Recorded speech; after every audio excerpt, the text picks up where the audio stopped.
Hello health champions! Today I'm going to talk about 10 mistakes that could stop you from losing the belly fat. And this is a review of a list that I found on Cosmopolitan magazine online. So we're going to go through the points and we're going to find out if they have some sensible information, where they say some good things that work, where they might fall a little bit short, and overall just fill in the picture a little bit. Coming right up. Hey, I'm Dr. Ekberg. I'm a holistic doctor and a former Olympic decathlete. And if you want to truly master health by understanding how the body really works, make sure you subscribe and hit that notification bell so you don't miss anything. So for this particular list, the Cosmopolitan magazine had consulted Dr. Luke James in the United Kingdom. And we're going to go right in and see how close they got. Mistake number 1, not getting enough sleep. That is correct. And there's actually a good amount of research these days. They've done it several times where they find that if you don't sleep enough, if you sleep poorly or you have short duration of sleep, then your body makes more ghrelin, which is a hunger hormone, makes you hungrier, and it makes less leptin, which is a satiety hormone. So it hits you both ways, not getting enough sleep, that you get more of a hormone that makes you hungrier and less of a hormone that makes you satiated, so you're going to end up eating more. Mistake number 2, you are doing the wrong kind of exercise. And the internet is riddled with articles and videos that somehow want to make you believe that if you do crunches, you will burn body fat. And that's just plain wrong, because if you have a muscle and you have a layer of fat on top of that muscle or underneath the muscle, which is the case in belly fat, then it is not going to pull energy. It's not going to pull fat from the adjacent fat into the muscle to provide energy. The energy comes from the blood. The blood is a transport system and it goes all the way around your body, all right? So you're not going to burn fat in a particular location by exercising those muscles. That's just plain wrong. It's a hormone problem. It's about ghrelin and leptin and insulin and cortisol. And doing some crunches is not going to help that. So they're absolutely right in that myth. They're dispelling that myth. Instead, Dr. Luke is suggesting to do some high-intensity interval training, which is spot on. So great job on number 2, absolutely right. Number 3, eating too many sugars and carbs. Well, that's a no-brainer, at least if you've been watching this channel, that sugar is the root of all evil, and carbohydrates can be reinforcing the problem, especially if you've become insulin resistant. So you don't get fat by eating fat. So they're absolutely correct. This is not a mystery. And maybe in the world at large, they still believe that eating fat makes you fat, but this is absolutely correct. It's all about sugar and carbohydrates. Sugar is the worst one because it is 50% glucose, 50% fructose. The glucose will raise your blood sugar and trigger insulin, and the fructose will clog up your liver and makes you insulin resistant, and then that is what creates that belly fat in combination with cortisol. Mistake number 4, you're not eating enough protein. So the article says you should eat more protein so you can build muscle, because that has a higher metabolic rate, and that is all true. However, you don't want to think that eating more protein is going to build more muscle. You need adequate protein, because excess protein is going to trigger insulin and it's going to get converted to fat all the same, especially if you're insulin resistant. Now, the great part about protein is that it is very satiating. Just like fat, it makes you feel full and you stay full. So it kind of depends on the person a little bit. Some people can go carnivore and have great results, but for other people, that's still going to trigger too much insulin, that extra protein. So figure out what works for you. On point number 4 here is where I also feel that the article makes one big mistake. They say that you should eat lots of protein, but you should focus on lean protein and avoid the fatty cuts because it could have too much saturated fat. And again, they're victim in this old myth that it's the saturated versus unsaturated fat that matters rather than the quality of them. So here's what I would suggest. If you're eating grain-fed, if you can't find grass-fed, or if it's too expensive or too rare, you're eating grain-fed, go for the lean cuts because that fat is not particularly healthy. It's too high in omega-6s. Whereas if you can find grass-fed, if it's available, like some areas around where I live, Walmart has ground beef, 15% fat, grass-fed, organic, fantastic meat. So there every time I would go for the higher fat content because it's a healthy saturated fat. It has a good balance of omega-3s and omega-6s. So it's not about saturated versus unsaturated, it's about the quality of the fat and the quality of the food in general. And on that note, I could also say that I think they make a mistake here in omitting the fact that you have to replace the carbohydrates with something. And the only suggestion they have is the protein.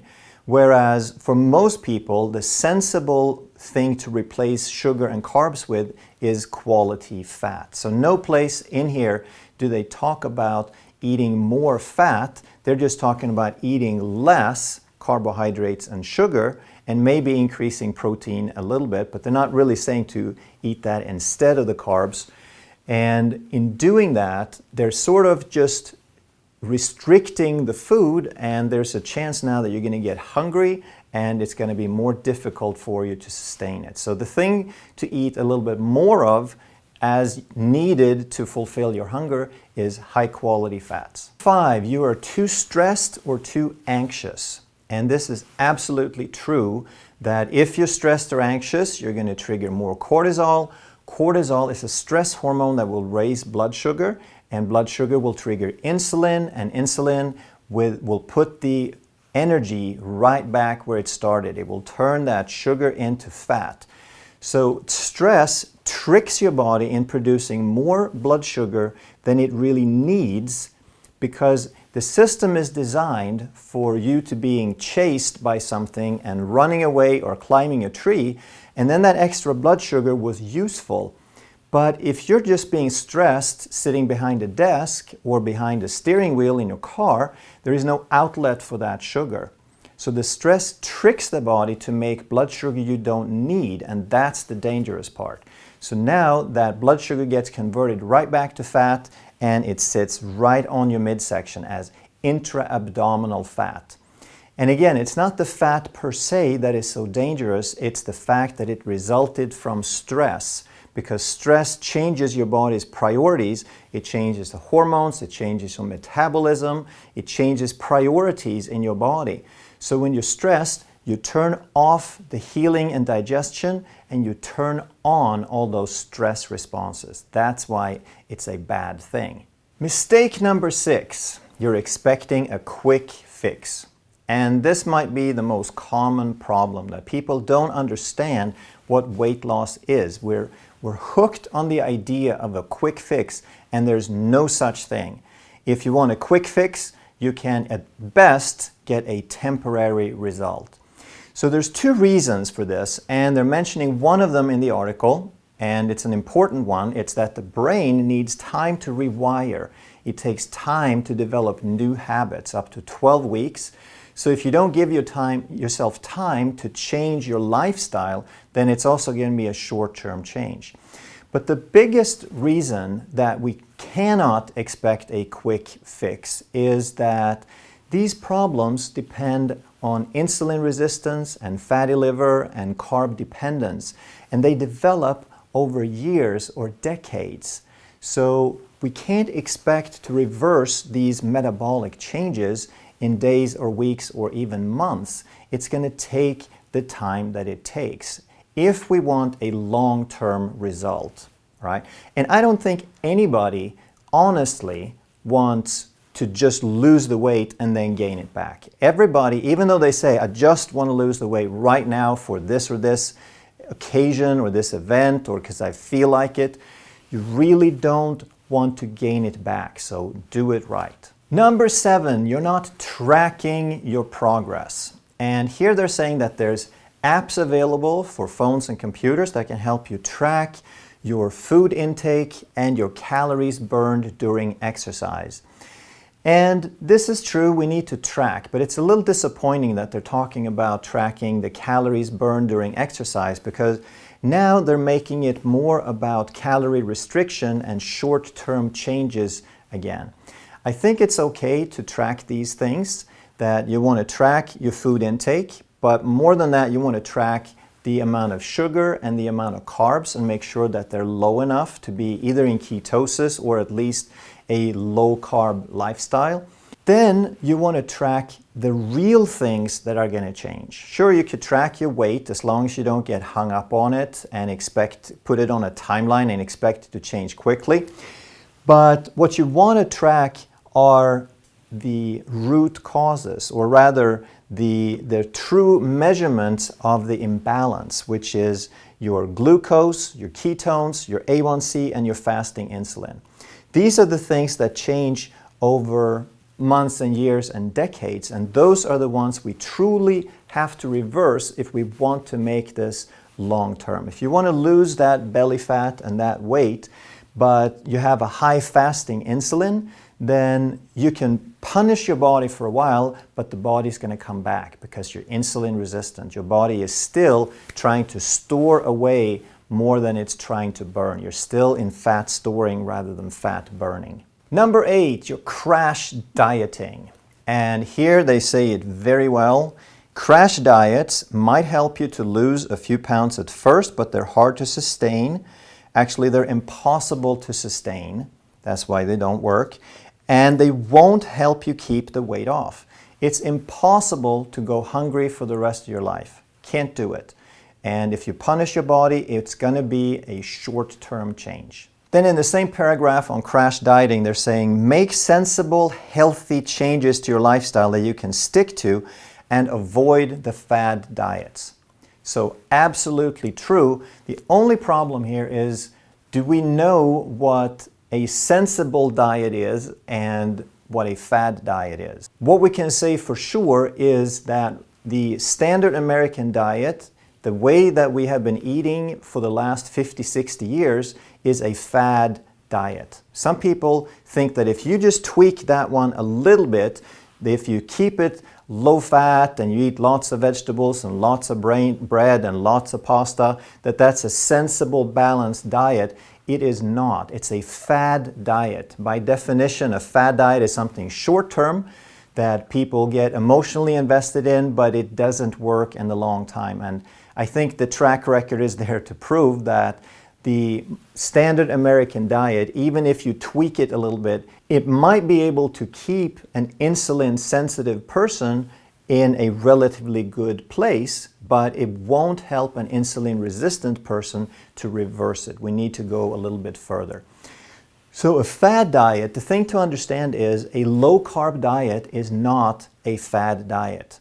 A ketogenic diet is not a fad diet. It is how you're designed. It's what humans have eaten for most of our existence. And we had some plants seasonally, we had some fruits seasonally, but for most of the year, depending on where you lived on the planet, if you lived around the equator, you had more plants. If you lived further north or south, then you had less plants. And then you would be in a mostly ketogenic diet for most of the year. Eskimos, for example, the Inuit, they eat mostly fish and seal. They have very few plants. They would be almost perpetually in a ketogenic diet with few exceptions. So it's absolutely true, make sensible changes and avoid fad diets, but take enough time that you understand what sensible changes and sensible food is and what fad diets are. Mistake number 9, you are doing too much. You are trying too hard. And again, this goes back to why I don't want you to track calories by exercise, because if you think that burning more calories in exercise is a good thing, then you might fall trap into number 9 here. If you exercise too much and you do too many hard things, then you will have too much cortisol, which we talked about is a bad idea.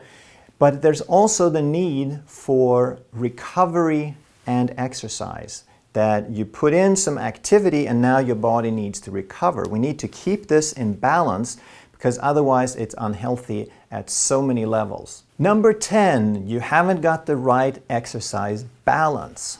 And again, this is true, but what is that balance? So he suggests that early on that you do some high intensity interval training. And here again, he says that high intensity interval training is good, that it burns a lot of energy and calories. Again, that's not why we do it. We do it to stimulate growth hormone and to stimulate autophagy. Those are extremely healthy mechanisms and principles in the body. That's why we do it. But we got to keep it short enough that we don't stress the body too much. So we're not concerned with how many calories we're burning.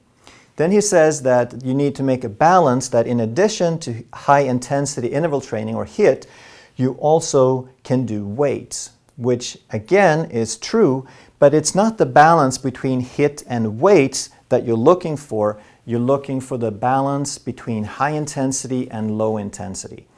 And I would say do some HIIT, absolutely, and do some weights. You can do weights in a way that it resembles high intensity, because the high intensity, the purpose of that is simply to stress your body, to challenge your body, to punish your body during a very short time, that it gets the idea that it has to make more growth hormone, it has to get better, it has to change and adapt so that it can handle that challenge better next time. That's the purpose of the high intensity. And you can do the same thing with weights. If you lift really heavy, you're giving the body the message that it needs to change, it needs to get better. But both of these are sort of high intensity, and you can do them, but don't do too much. I would keep probably weights, I would limit that to maybe 30 to 60 minutes, and probably no more than 3 times a week. But again, it doesn't mean that you do 60 minutes that where you go, go, go, go, go. It means that you do a really heavy set and then you take a few minutes rest and you do a really heavy set and so on. Then it resembles the high intensity more. But the other side of that is the aerobic. So now those are the exercises you can do long term, long duration. So these you can do for an hour or 90 minutes or 2 hours even. And they're simple things like going for a walk. When you keep your exercise level low, when it's a nice gentle exercise, then you don't trigger that cortisol. So now you're still in almost 100%. You're like 80% plus in fat burning when you keep the intensity low. So that's the balance that we're talking about when we talk about exercise balance. It's the high intensity and weights versus the slow aerobic. It's not about the balance between different types of HIIT and weights. And I call this list the top 10 because I like the number 10. We have 10 fingers. But the original list actually had number 11. So here's that little bonus. That mistake number 11 is if you've lost the motivation. So now you kind of drop off. And I think we want to try to get away from the word motivation. I think we want to switch to inspiration. And there, for a lot of people, that sounds like kind of the same thing, but there's a world of difference, because motivation is something that is done to you from the outside. It's a force that is trying to motivate you from the outside of you. And then it feels a lot like effort. It feels a lot like stress. It feels a lot like should. And then we try to avoid it. We feel pressure from motivation. Whereas inspiration comes from the word inspire, which means to breathe in. And it is light and it is delightful and it gives us energy. There is no pressure, there is no stress from inspiration. And where do we get inspiration? We get inspiration by having goals that we move toward. Okay? Don't set a goal that creates pressure, but learn how to set goals properly, goals that you feel good about. Focus on how you want to feel. Focus on what you will be able to do, and watch those goals on a daily basis. If the goal doesn't inspire you, if the goal feels like too much effort, then switch it to something that will inspire you. So how did they score overall? Well, I'm very pleased with the article. I think it's great that there is some good information out there. All of this information would be very helpful to most people. So they get a 100% check mark for most of these, but I didn't like the fact that they're saying to limit saturated fats, and they're not really telling you what to eat instead of the carbohydrates, except eat enough protein.